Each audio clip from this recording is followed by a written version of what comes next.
Análisis con Javier Echeverri, responsable en Active Trades Spain. Javier, muy buenos días.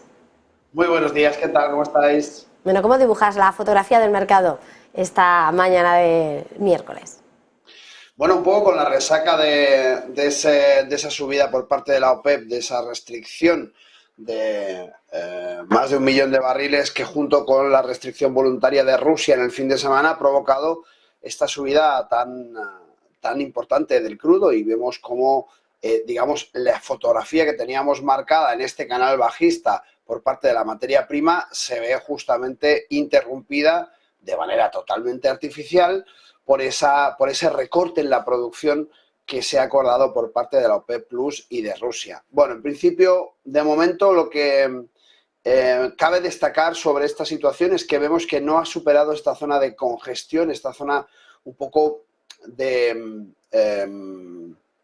apoyo, donde realmente el hidrocarburo nos ha mostrado en más de una ocasión distintos intentos de subida, pero que la demanda interna prevista para el próximo año no consigue que se rompa. De momento sigue debajo de esta zona y, por tanto, hasta que no supere en torno a los $90 aproximadamente y los afiance, creo que no vamos a tener un problema importante. Evidentemente, esa decisión del recorte de la cadena de producción por parte de la OPEP Plus y de Rusia, lógicamente resta producto del sistema y, por tanto, el precio del producto sube. A menor cantidad de producto, más precio tiene. Esto es algo de la ley de oferta y demanda más básico que todo el mundo entenderá perfectamente. Pero creo que es un momento que todavía no podemos decir que vayamos a ver el crudo a los 90, a los 100, 110, como estoy escuchando muchos analistas. De momento, todavía desde Active Trades no vemos esa posibilidad, puesto que no ha roto esta zona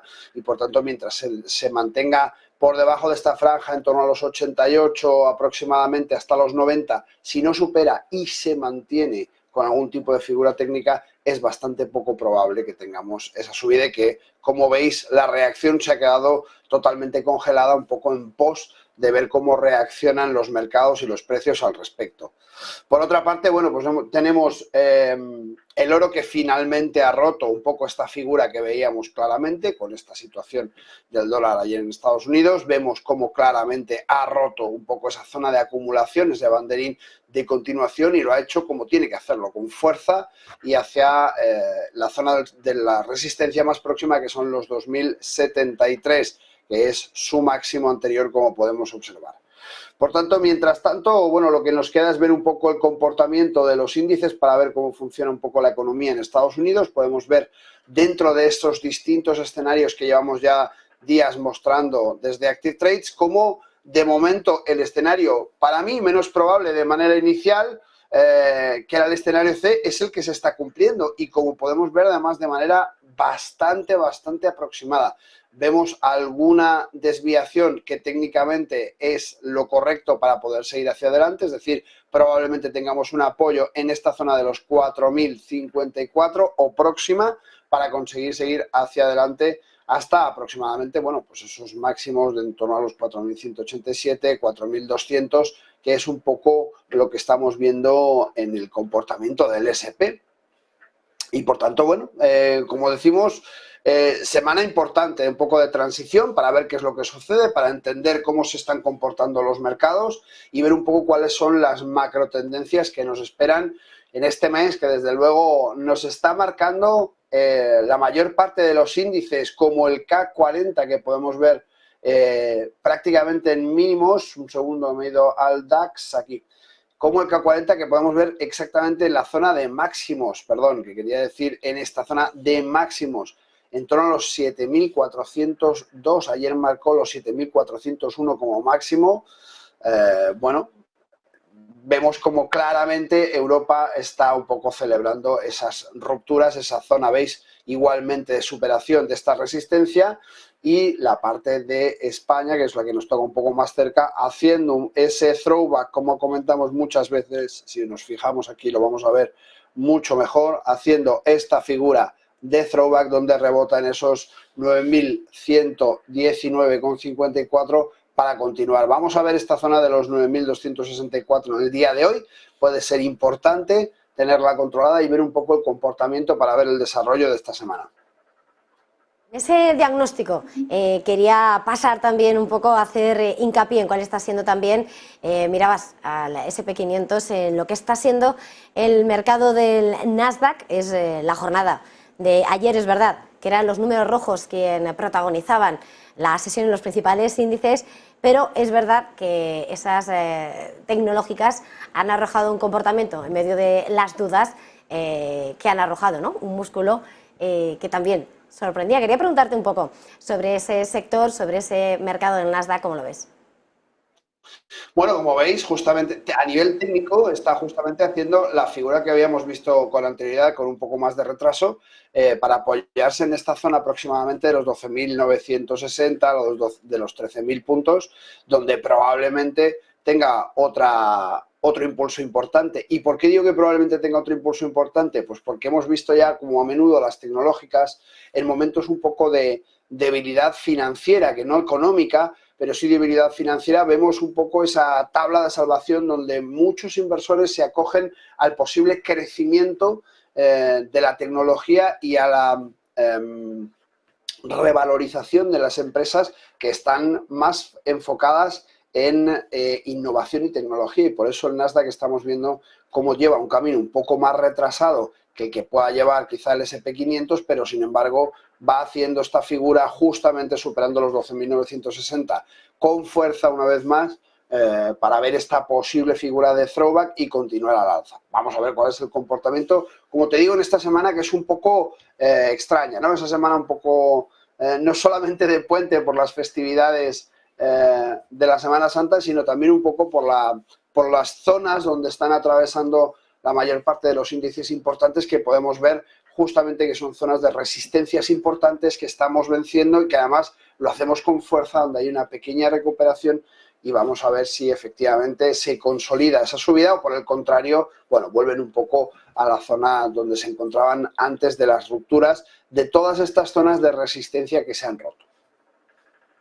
Antes de terminar, decías, vigilando esos índices, esos niveles, esas resistencias que se van encontrando, pero por terminar y mirar algunos de los sectores protagonistas, esta semana, lo apuntabas al principio, has empezado, de hecho, este análisis con lo que es el hidrocarburo, ese comportamiento del mercado del petróleo, uno de esos grandes catalizadores del mercado de estos días, que hemos visto como, por supuesto, el lunes subidón de todo el sector energético, ese índice energético en el SP500 también arrojaba esas fuertes alzas para esos gigantes como Chevron. Aquí aflojaba un poco la cosa, de hecho, este martes más recogida, y hoy parece que vuelven a cobrar vigor. Estamos viendo en el Eurostock repuntando a Total, estamos viendo también esos movimientos al alza. Es verdad que no se puede comparar con lo que se vivía el lunes, pero quería preguntarte precisamente, mirando a ese sector energético, a esas grandes petroleras. Repsol hoy avanza, pero de forma tibia.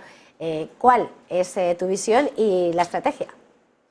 Pues mira, tenemos uno de los futuros más interesantes para poder hacer una foto correcta justamente al tema que nos dices. Nosotros trabajamos con el futuro de la gasolina y podemos ver claramente no solamente el hidrocarburo, el crudo, esa materia prima que es necesaria para tantos combustibles y que varía mucho dependiendo un poco del grado de aceite, del grado de volatilidad, del API, que es lo que llaman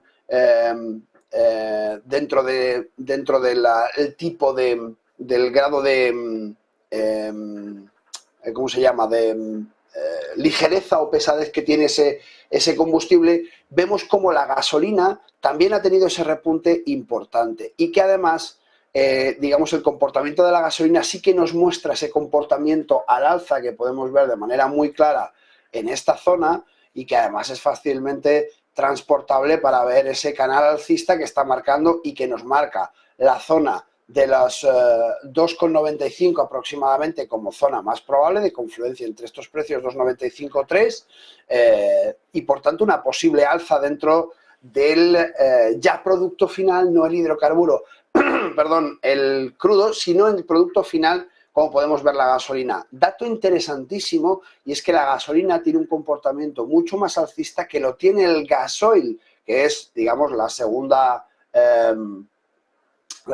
el segundo hidrocarburo que más nos puede interesar en este caso, por ver un poco cómo funciona la economía, es donde se mueven todos esos barcos, todos esos trenes, todas esas industrias que se mueven con gasoil. Si os fijáis, el comportamiento es mucho más bajista que lo es el de la gasolina, que como veis en pantalla, claramente se está dinamizando muchísimo más. Por tanto, esto lo que nos dice es que la parte, digamos, de transporte, la parte de consumo de ese D1, D2, todos los diésel que se utilizan para el transporte, está siendo mucho más relajada, no continúa, no está previsto un incremento de demanda. Por tanto, esto nos hace entender que los datos de producción industrial no se prevé que suban demasiado, y sin embargo, en el consumo retail, en la parte un poco más volátil, en el transporte de personas con esos jet fuel A1 y todos esos combustibles muchísimo más volátiles, sí que vemos este incremento